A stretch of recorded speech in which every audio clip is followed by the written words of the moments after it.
Hoy vamos a hablar sobre el origen del conflicto en el cielo. Y aquí ya vamos a comenzar a ver que las decisiones de seres celestiales, seres sobrenaturales, también han afectado todo lo que nosotros conocemos de la historia, particularmente nuestra historia. Así que vamos a orar pidiendo la dirección de Dios para nuestro estudio de este día. Querido Padre, venimos ante tu presencia para que tu Espíritu Santo ilumine nuestras mentes. Nos has revelado algunos elementos que nos permiten mirar más allá de lo que sucedió en esta tierra, pero permítenos, a la vez que somos cautelosos, tener un corazón abierto para saber cómo tú has lidiado con todo este problema del conflicto. En el nombre de Jesús oramos. Amén. Para el día de hoy, pastor, quiero recordar algo que usted ya decía el día de ayer. En el Edén se hace claro que el mal ya existía antes. Es decir, cuando Dios le pidió a Adán y a Eva que cuidaran y labraran el jardín, era porque había un enemigo que estaba al acecho. Así que ya existía antes. Como ya existía antes, la gran pregunta es, ¿dónde se originó y cómo se originó? Pero me gustaría solamente hacer una referencia. Cada uno de los que está viendo o escuchando este programa puede revisar estos textos. En Éxodo capítulo 25, cuando Dios está dando las indicaciones para la construcción del tabernáculo, hay un mueble que siempre me ha parecido muy interesante. Es el arca del pacto donde se puso el propiciatorio. El propiciatorio fue hecho de oro con 2 querubines que miraban hacia abajo, y nos dice la Biblia que ahí se manifestaba la presencia de Dios. Luego recordamos en la Biblia que en Ezequiel se nos habla justamente de una escena que hace recordar Éxodo 28, pero se refiere a otro ser. Pastor, he comenzado por ahí porque me gustaría que nos ayudara a ver cómo es que se relaciona todo este tema del conflicto antes de su llegada aquí a la tierra con el tema del santuario y de estos querubines. Muy bien, recordemos que el santuario que Moisés construyó por orden de Dios, el primer santuario, luego fue incrementando cuando el pueblo ya estuvo en un lugar fijo, pero el santuario al final era un modelo, era una copia, una representación de lo que hay en el cielo, de donde habita Dios, donde mora Dios, y hay un orden en esa creación de Dios, hay orden. En todo lo que ha sido creado están los ángeles, y entre los ángeles mismos hay también categorías, y allí había una categoría especial que era el querubín que estaba junto a la presencia de Dios, que recibía directamente esa gloria que emanaba de la presencia de Dios. Allí estaba desarrollando una función, se le llama querubín cubridor, y la Biblia nos dice que uno de estos, un querubín cubridor que Dios había hecho, el querubín cubridor que Dios había hecho por encima de todos los demás ángeles, más perfecto, todo era más hermoso, más capacitado, con más dones, etcétera, sí, con más rango. Ese querubín un día en su corazón inició las dudas, inició descontento, que posteriormente llevaría al origen del mal en el universo. Ahora, pastor, me gustaría realmente leer estos textos para que nos pueda orientar sobre cómo debemos entenderlos en Ezequiel. Vamos a ir a Ezequiel primero, capítulo 28. Al principio el texto dice que es una endecha contra el rey de Tiro, pero todo lo que dice después claramente hace referencia a un ser sobrenatural. Como ya nos dijo nuestro pastor, es el querubín protector o cubridor. Voy a leer solamente unos pasajes. Desde el verso 14 de Ezequiel 28 dice así: Tú, querubín grande, protector, yo te puse en el santo monte de Dios. Ahí estuviste en medio de las piedras de fuego, te paseabas. Perfecto eras en todos tus caminos desde el día que fuiste creado hasta que se halló en ti maldad. A causa de la multitud de tus contrataciones fuiste lleno de iniquidad y pecaste, por lo que yo te eché del monte de Dios y te arrojé de entre las piedras del fuego, oh querubín protector. Y me gustaría ir a Isaías capítulo 14 para leer el otro texto que nos habla sobre este ser, Lucifer. Entonces, ahí en Ezequiel no nos da el nombre, pero en Isaías capítulo 14, ahora hablándole al rey de Babilonia, y naturalmente no está hablando del rey de Babilonia, dice lo siguiente desde el verso 12, Isaías 14, 12. ¿Cómo caíste del cielo, oh lucero, hijo de la mañana? Cortado fuiste por tierra, tú que debilitabas a las naciones, tú que decías en tu corazón, subiré al cielo, en lo alto, junto a las estrellas de Dios, levantaré mi trono, y en el monte del testimonio me sentaré a los lados del norte. Sobre las alturas de las nubes subiré, y seré semejante al Altísimo.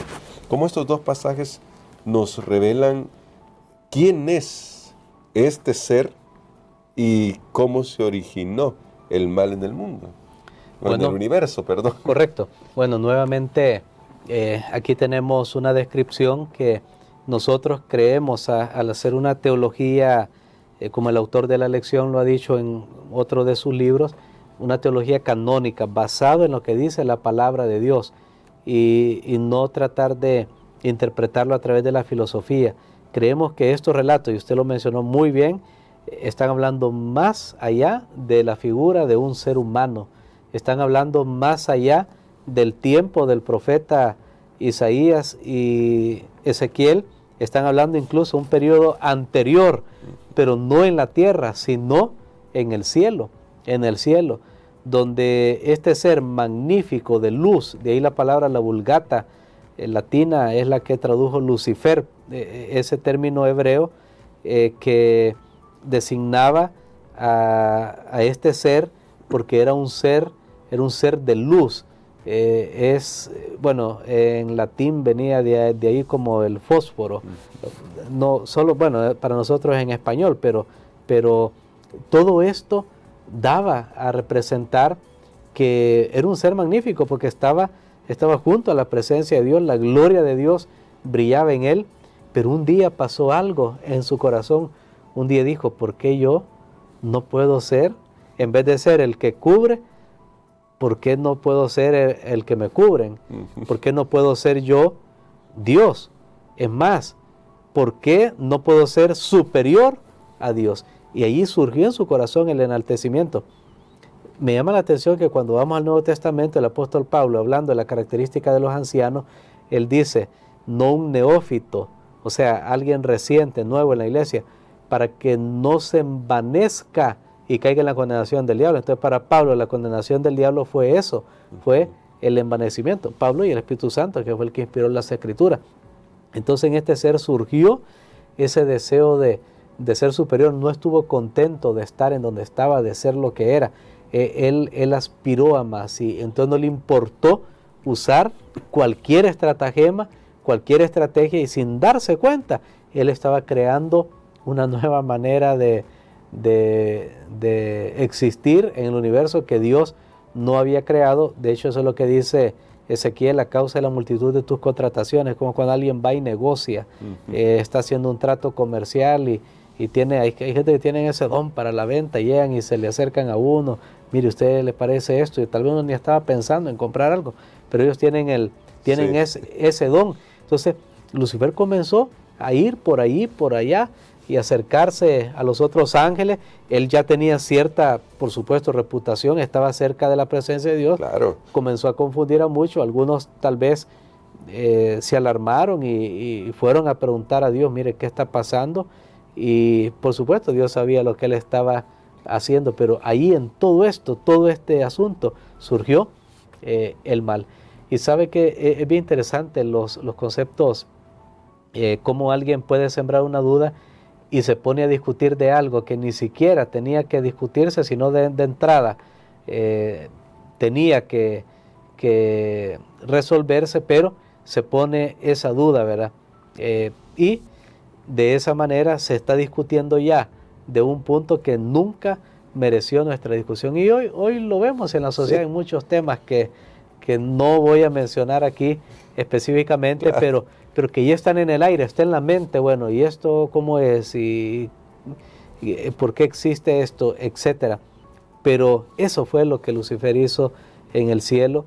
Lastimosamente, él traicionó su propósito, traicionó a Dios, quien lo había creado, porque al final él pensó que al llegar a ser Dios, él podía hacer sus propias reglas, sus propias leyes, ya no tener que depender, porque toda criatura depende del Creador, y él quiso independizarse. Lastimosamente no es posible vivir sin el Creador. Amén, así no es posible vivir sin el Creador. Pero entonces surge una pregunta, pastor, y quisiera que nos arrojara luz sobre esto. Me la han hecho a mí, también me la he hecho en algún punto. Tengo mi respuesta personal, pero quisiera que usted nos ayudara a ampliarla. Y es, ¿cómo puede ser que ese texto no se leyó, está en Ezequiel 28, un ser que es el sello de la perfección, es decir, es perfecto? ¿Cómo puede ser que un ser perfecto caiga en pecado, se rebele contra Dios? ¿Acaso eso no lo haría imperfecto? Es decir, si hubiera sido perfecto, dicen algunos, no hubiera caído en pecado. Pero ¿será que tenemos un mal concepto de la perfección y por eso llegamos a estos equívocos? Es muy probable, porque nosotros tenemos que un Dios perfecto, ya lo estudiamos en una lección anterior, lo hemos mencionado antes, un Dios perfecto que es amor. Para que ese Dios perfecto sea amor y tenga un amor perfecto, tiene que dar libertad a sus criaturas. Entonces, esa libertad de elección es parte de la perfección, no lo que viene como resultado del uso. Claro. Si la uso mal, ya no voy a estar en la perfección, pero estar en la perfección es tener la posibilidad de amar y de decidir a quién amar. Amén. Eso es la perfección. De hecho, cuando Jesús habla, porque usted mencionaba que a veces pensamos que la perfección es algo estático, sí. Pero cuando Jesús mencionaba y decía, sed pues vosotros perfectos, como vuestro Padre Celestial es perfecto, Él está hablando y había hablado antes de que, bueno, si un enemigo sí. está ahí, tú no tienes que hacerle mal, sino hazle el bien, etcétera. Había estado hablando de eso. Entonces, en un universo de Dios perfecto tiene que existir la posibilidad de el amor, y el amor solo puede ser válido si se ejerce voluntariamente. Amén. Porque eso es la perfección en la Biblia. De hecho, nuevamente regreso, ahí cuando Jesús dice, sed pues perfecto, está haciendo un llamado a procurar la perfección de amor, la perfección. Increíblemente, nunca en la Biblia encontramos la palabra perfecto junto a la palabra impecable, a la palabra impecable. Yo no diría que sería lindo, hermano Gerson, ya nunca más pecar, ya nunca más sentir esos jalones que el pecado nos hace. Pues sería absoluto, sería fabuloso, digo, sí. Absolutamente maravilloso. Pero mientras estemos en este mundo, en esta carne, tenemos que estar luchando, y no solos, porque solos no vamos a poder vencer. Pero la Biblia sí nos habla de una perfección de carácter, pero algunos veces lo ponen más como la perfección moral, y la Biblia nos habla de la perfección de carácter en amor, en amor.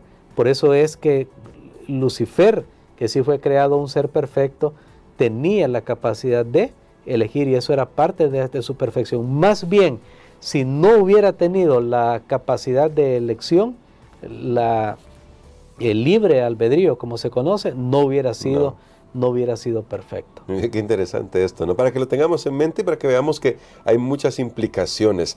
Pero el conflicto continúa. Lo vimos que se trasladó a la tierra, eso lo vimos el día de ayer. Y mañana vamos a continuar con cómo se encarnó este conflicto entre Cristo aquí en la tierra y Satanás. Pero por hoy, pastor, me gustaría que orara por nosotros para que podamos reconocer nuestra necesidad de depender de Dios, algo que Satanás ha logrado, que en nuestra mente nos rebelemos contra esa idea, porque lamentablemente desde la entrada del pecado en este mundo siempre estamos rebelándonos contra la idea de depender de Dios, y se ve en la naturaleza, en la sociedad quiero decir, y se ven los resultados que eso ha traído. Muy bien, vamos a orar. Padre, te damos gracias, Señor, porque tú nos has dado luz sobre nuestro camino para reconocer el problema del mal y saber, Señor, que tú también estás lidiando con esto por la oportunidad que das a tus criaturas de elegir desde los días de la eternidad. Gracias, Señor, porque tú has sabido hacer esto de tal manera que, como hemos estudiado al principio de esta semana, no se puede arrancar el trigo junto con la cizaña, y que tú arrancarás el mal tan urgentemente como haya menos daño a aquellos que en realidad desean servirte y conocerte voluntariamente. Señor, bendícenos y ayúdanos que en nuestro corazón haya humildad, no deseo de supremacía, no deseo de independencia de ti, sino deseo de dependencia, Señor, porque sabemos que tú eres bueno y tus misericordias son para siempre. En el nombre de Jesús. Amén. Amén.